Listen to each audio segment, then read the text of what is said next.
Assalamualaikum warahmatullahi wabarakatuh. Saya Yudi Pramuko, tukang bur ayam dari Parung, political youtuber tertua di semesta. Saya ingin bicara tentang warisan Jokowi ya.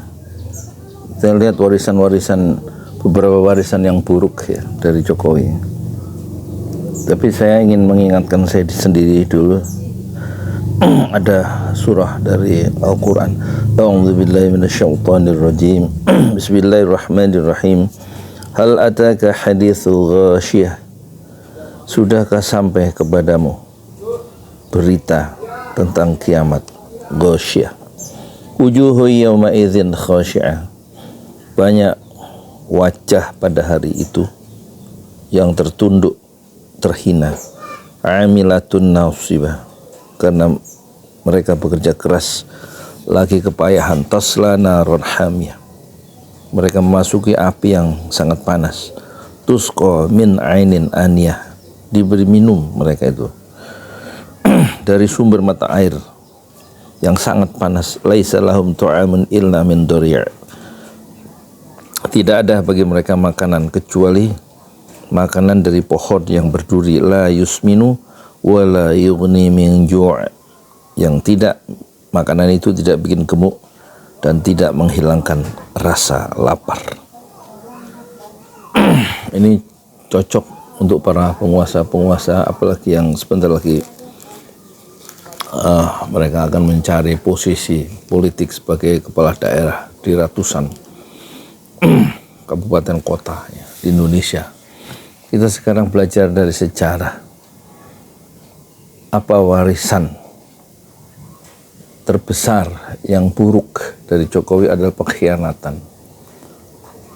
Ketika tiba-tiba ya, demi menjadikan anaknya calon wakil presiden, dia kemudian mengkhianati Megawati dan mengkhianati PDIP. Padahal PDIP itu 22 tahun Megawati mendorong, mengembangkan atau membela Jokowi menjadi wali kota di Solo sampai 2 periode, kemudian ke Jakarta menjadi gubernur DKI Jakarta karena rekomendasi Megawati, dan juga kemudian didukung total ya, oleh PDIP, oleh Megawati, menjadi presiden 2 kali selama 22 tahun, sejak dari wali kota hingga ke Jakarta.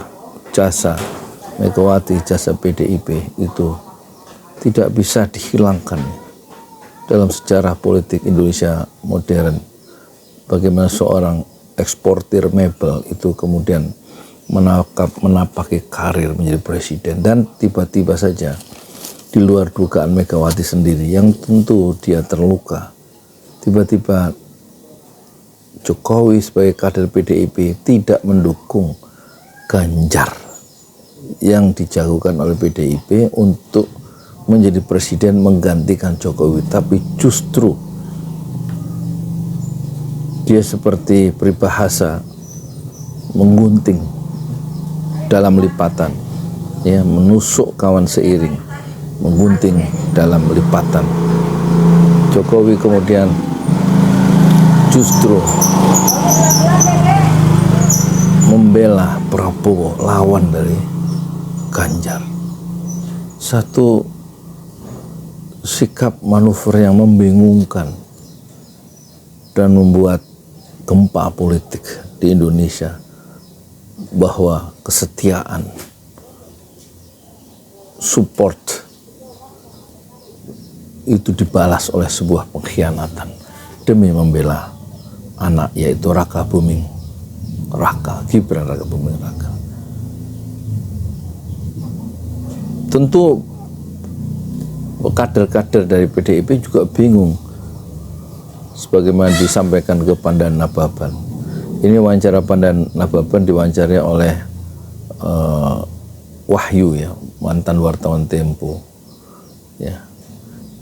Itu di daerah-daerah, bagaimana katanya mereka mengeluh, bingung bagaimana selama 2 periode kita disuruh melawan Prabowo, untuk memenangkan Jokowi 2 periode dari 2014, 2019, ya kan? Tapi sekarang kita disuruh mendukung Prabowo. Ya, dibingung itu, yang di bawah itu. Jokowi karena mendukung Prabowo ya. Jadi mereka bingung, Megawati bingung, semua bingung tentang pengkhianatan. Inilah pengkhianatan yang terbesar dalam sejarah politik Indonesia modern yang belum ada contohnya. Luar biasa ya.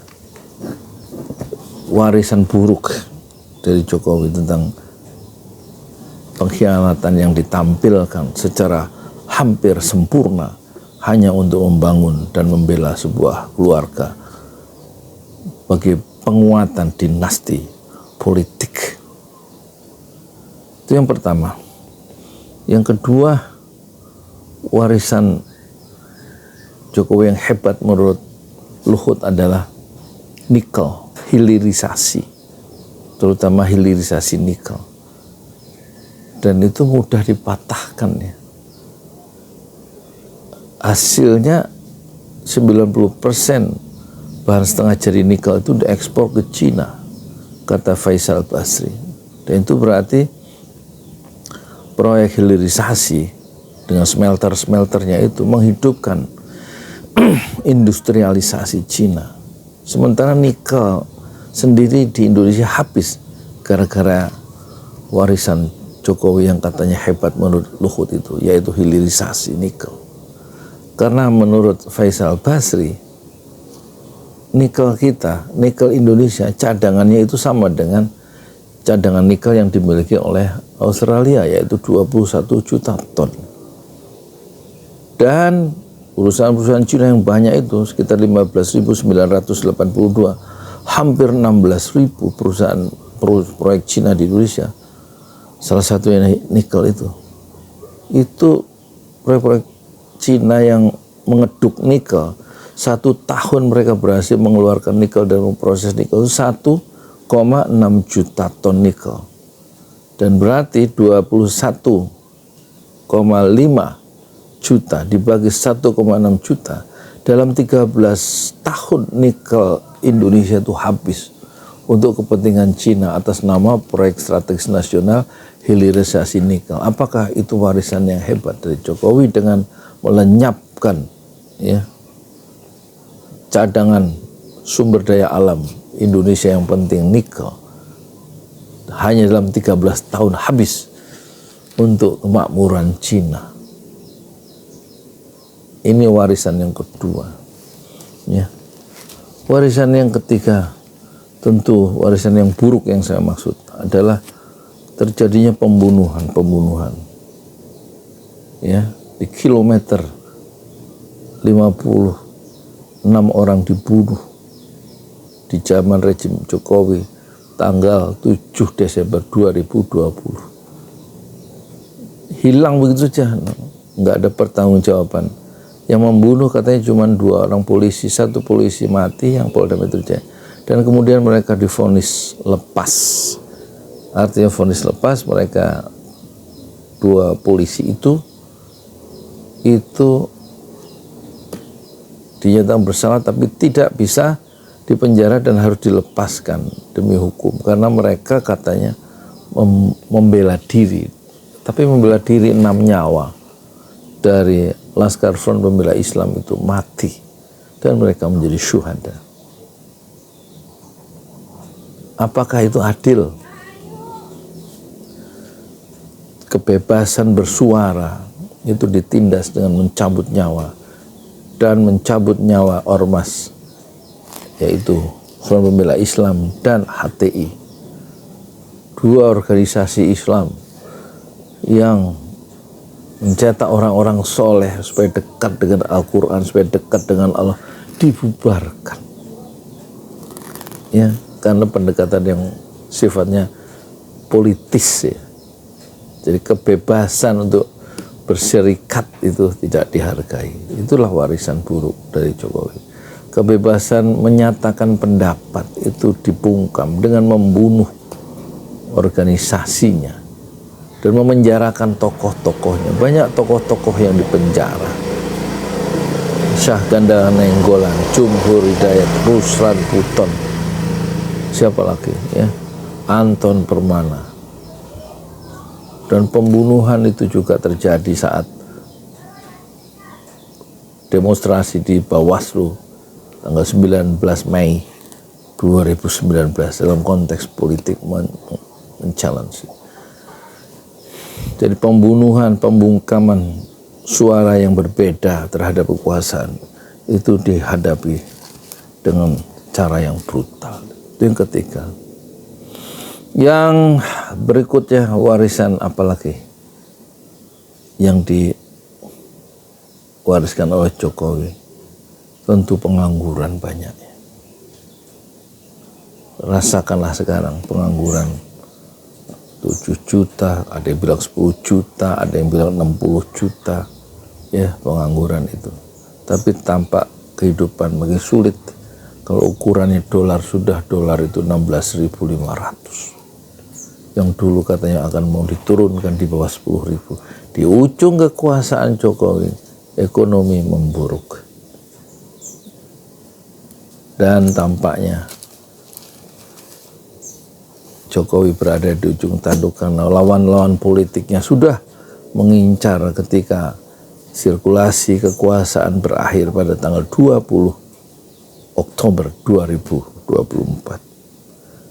Kesalahan-kesalahan dalam pengambilan keputusan yang merugikan banyak orang, ya, itu nanti dipersoalkan di saat Joko Widodo tidak lagi punya kekuasaan dan tidak punya pengaruh dan menjadi orang biasa. Bagaimana menurut Anda warisan Jokowi dan bagaimana menurut Anda masa depan seorang warga negara bernama Joko Widodo setelah dia menjadi orang biasa dan digantikan presiden yang terpilih Prabowo Subianto? Bagaimana menurut komentar Anda? Pendapat Anda bagaimana? Tulis di komentar dan jangan lupa di subscribe, like, dan di share. Assalamualaikum warahmatullahi wabarakatuh.